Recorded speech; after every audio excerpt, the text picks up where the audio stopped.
En guise d'introduction, disons que pour bien comprendre le pourquoi d'un barotraumatisme en pêche sous-marine, ainsi que le comment s'en préserver, il est nécessaire d'avoir déjà visionné deux autres vidéos, celle qui traite de la pression atmosphérique, hydrostatique et absolue, ainsi que celle qui traite de la loi de Boyle-Mariotte.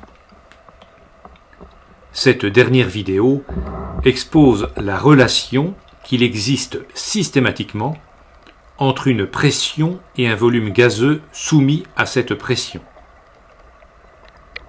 Alors posons maintenant la question, qu'est-ce qu'un barotraumatisme? C'est l'étymologie du mot barotraumatisme qui va nous renseigner.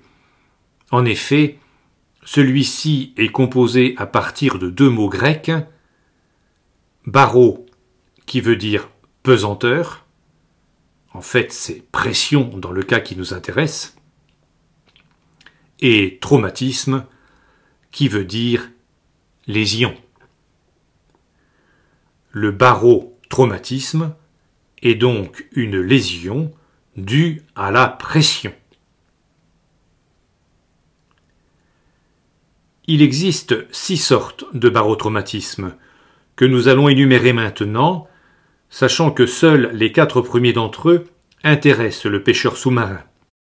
Le barotraumatisme du tympan, le barotraumatisme des sinus, le barotraumatisme dentaire.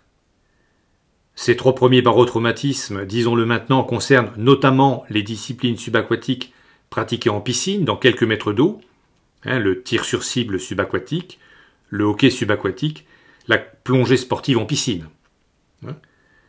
Et un 4e, le barotraumatisme facial.